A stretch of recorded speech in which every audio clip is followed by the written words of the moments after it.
इस कहानी की शुरुआत में हम छोटे से सिटी के एक फैमिली को देखते हैं जिनमें एक पिता और उनके 3 बच्चे होते हैं। उन बच्चों की माँ का देहांत कुछ वर्षों पहले ही हो गया था और आज क्रिसमस का दिन था, मगर उनके पिता को कुछ जरूरी काम से बाहर जाना था, इसलिए बच्चे बहुत निराश होते हैं और उनके फादर ने अपने बच्चों की देखभाल के लिए आंट कार्लेटो को घर बुलाया था। लेकिन बच्चों को यह ठीक नहीं लगता कि इस फेस्टिवल के दिन उनके फादर बाहर काम पर जाएं, इसलिए उन्हें बहुत बुरा लग रहा था। अब बच्चों को उदास देखकर आंट कार्लेटो उन्हें खुश करने के लिए कहानी सुनाने लगती हैं। वो उन्हें एक ऐसे समय कहानी सुनाती हैं जब वहाँ के लोगों को क्रिसमस के बारे में कुछ भी पता ही नहीं था, जहाँ निकोलस नाम का एक लड़का अपने फादर के साथ रहता था और उन 3 बच्चों की तरह ही निकोलस की मॉम भी उनके साथ नहीं थे क्योंकि उनका भी देहांत हो गया था। निकोलस के फादर बहुत गरीब थे क्योंकि उस बर्फीले जगह पर ना कोई अनाज होता था ना ही कोई सब्जी। वह किसी तरह से अपना गुजारा करते थे।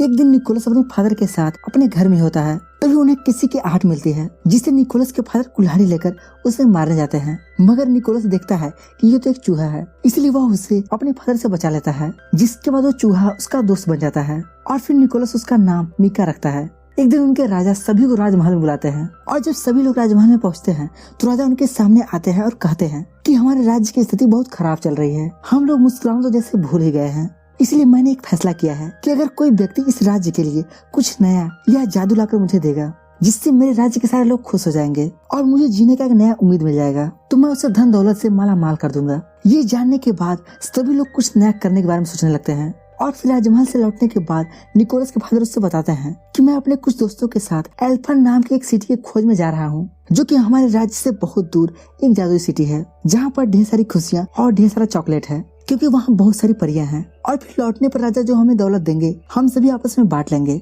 ये सब सुनने के बाद निकोलस भी अपने फादर के साथ चलने की जिद करता है, मगर रास्ता खतरों से खाली नहीं था, इसलिए उसके फादर साथ नहीं ले आते और फिर उसकी देखभाल करने के लिए अपनी बहन यानी कि निकोलस की बुआ को घर बुला लेते हैं। बुआ निकोलस के फादर के सामने तो उससे बहुत प्यार से बात करती हैं, लेकिन फादर के जाते ही वह निकोलस के साथ बहुत बुरी तरह से पेश आती हैं। वो उसे ठीक से खाना भी नहीं देती और उसे हर समय डांटती रहती हैं। एक दिन तो हद हो जाती है जब उसे रात में घर से बाहर सोने के लिए भेज देती हैं। अब अकेला निकोलस क्या करता, अपने दोस्त मीका के साथ बर्फीली रात में बाहर सो जाता है। ऐसे ही कई दिन बीत जाते हैं। एक दिन बुआ उसकी मॉम द्वारा बनाई गई टोपी को ही जलाने की कोशिश करती है, मगर किस तरह से निकोलस उसे बचा लेता है। तभी उसे कुछ दिखता है और फिर जब वह उस टोपी को उल्टा करता है तो उस टोपी में एल्फम जाने का मैप बना हुआ था जो कि उसकी मदर ने बनाया था। यह देखकर निकोलस को भी विश्वास हो जाता है कि एल्फम नाम की कोई जादुई सिटी इस धरती पर है। इसलिए एक दिन जब उसकी बुआ सो रही होती है तो रात में ही निकोलस घर से निकल जाता है ताकि वह इस मैप को अपने फादर को दे दे, जिससे वो जल्दी एल्फम सिटी पहुंच जाए। और फिर वो चलते हुए एक गांव में पहुंच जाता है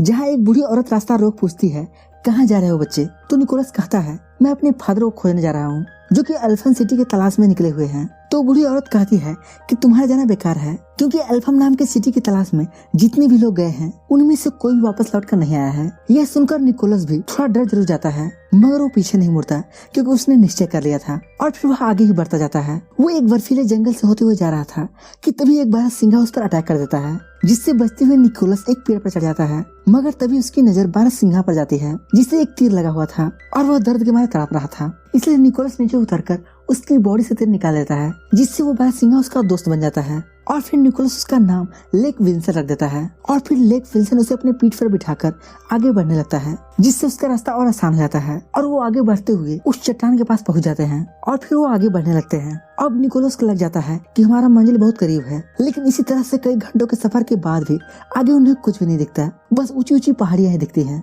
अब निकोलस कई दिनों से भूखा प्यासा था, इसलिए वह थक हार कर बर्फ पर गिर जाता है, मगर तभी 2 लोग वहीं से गुजर रहे थे जो कि एल्फम सिटी के थे, जिनका नाम नुस और टोपा था।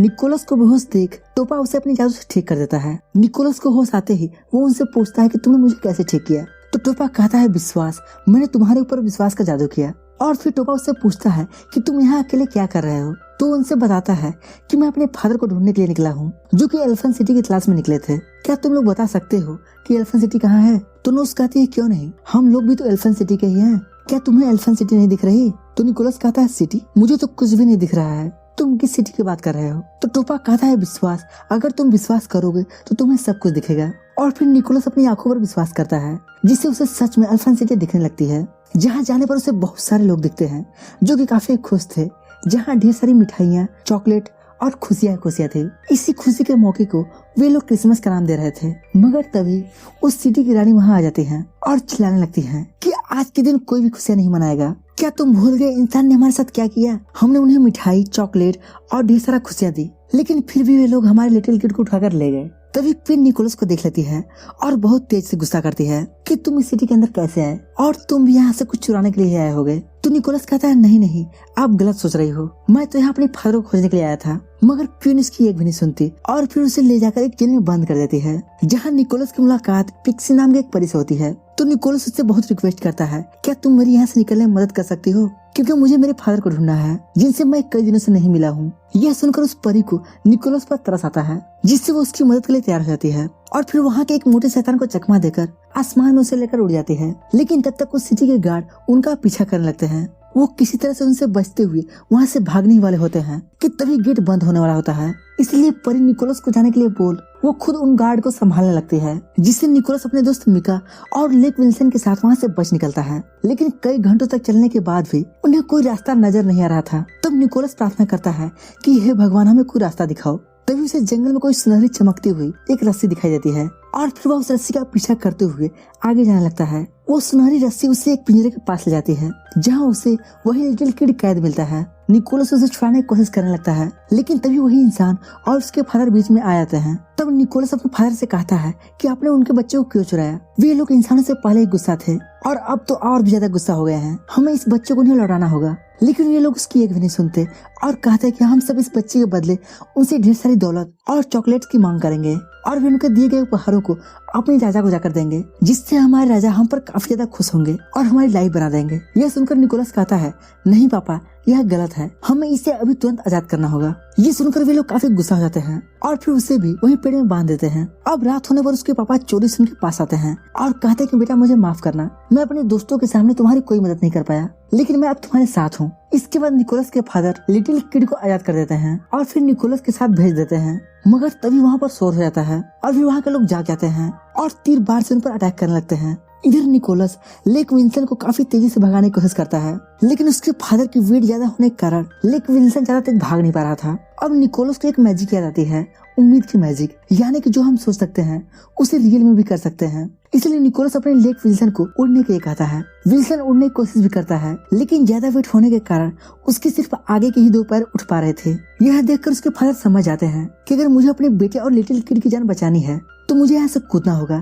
इसलिए उसके फादर खुद की कुर्बानी दे देते हैं। यह देखकर निकोलस कहता है, नो पापा नो, लेकिन अब काफी देर हो चुकी थी। अब निकोलस उस बच्चे को लेकर एलिफेंट सिटी आ जाता है, जिसे देखकर वहाँ के लोग काफी ज्यादा खुश हो जाते हैं और वही लिटिल किड के फादर जो वहाँ खिलौना बनाया करते थे, वे निकोलस के इस काम के लिए एक प्यारा सा खिलौना देते हैं, जिसे देखकर निकोलस काफी ज्यादा खुश होता है और वह सोचता है कि अगर मैं अपने शहर के बाकी के भी बच्चों को यहाँ के खिलौने और चॉकलेट को दूं तो वे भी कितनी ज्यादा खुश होंगे। इसलिए निकोलस वहाँ के सभी लोगों से कहता है कि आप लोग जो भी बना सकते हैं ढेर सारी क्वांटिटी में बनाइए। यह सुनकर वहाँ के लोग निकोलस के लिए ढेर सारी चॉकलेट और खिलौने बनाना शुरू कर देते हैं और जल्दी से अच्छे अच्छे उपहार बनाकर उसके लिए बांध देते हैं। इसके बाद निकोलस वहाँ से ढेर सारी खुशियों को लेकर जाने ही वाला होता है कि तभी वहाँ पर एलिफेंट की महारानी आ जाती हैं, जो उससे कहती हैं कि तुम यहाँ से कुछ भी नहीं लेकर जा सकते, क्योंकि तुम इंसान मतलबी होते हो, तुम्हें सिर्फ अपनी ही खुशियों की पड़ी होती है।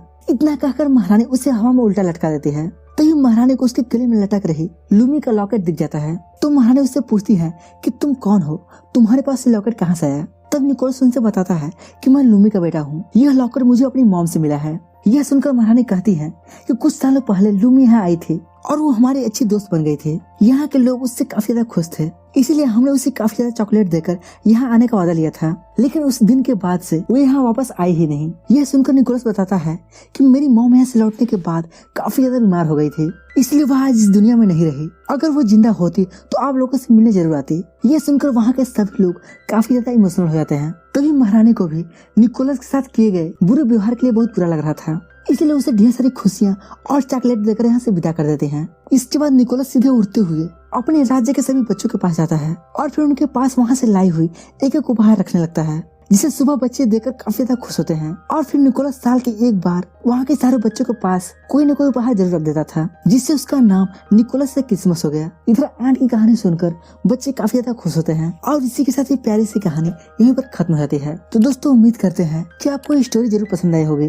अगर पसंद आई है तो इस वीडियो को लाइक और चैनल को सब्सक्राइब जरूर करें। बाकी हम मिलते हैं अगले दिन एक ऐसे ही रोमांचक स्टोरी के साथ। तब तक के लिए बाय बाय।